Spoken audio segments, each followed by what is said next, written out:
কার্গিল বিজয় দিবসে শিলচর শহর জুড়ে দেশভক্তির দীপ্ত আলো। সমগ্র ভারতের সঙ্গে তাল মিলিয়ে কাছাড় জেলার বিজেপির উদ্যোগেও আয়োজিত হলো এক ঐতিহাসিক মশাল মিছিল। কাছাড়ের অভিভাবক মন্ত্রী জয়ন্ত মল্ল বড়ুয়ার নেতৃত্বে বিজেপি কার্যালয় থেকে শুরু করে রাঙেরখাড়ি পয়েন্ট পর্যন্ত এই মশাল মিছিল শহরের বিভিন্ন পথ পরিক্রমা করে পৌঁছে দেয় এক অন্যরকম বার্তা।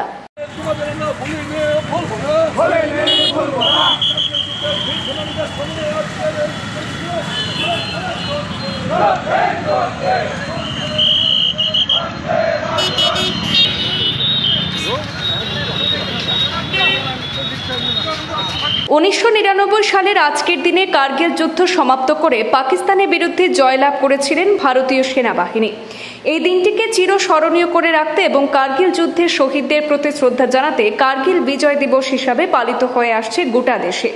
বরাক উপত্যকার কাছাড়ের শিলচরেও জেলা বিজেপির উদ্যোগে হয় ঐতিহাসিক মশাল মিছিল। এই মশাল মিছিলে উপস্থিত ছিলেন রাজ্যের মন্ত্রী জয়ন্ত মল্ল বড়ুয়া, বরাকের দুই মন্ত্রী কৌশিক রায় এবং কৃষ্ণেন্দু পাল, প্রাক্তন সাংসদ রাজদীপ রায়, বিধায়ক দীপায়ন চক্রবর্তী, বিধায়ক মিহির কান্তি সোম এবং জেলা বিজেপির সভাপতি রূপম সাহা সহ দলের একাধিক শীর্ষস্থানীয় নেতৃত্বরা।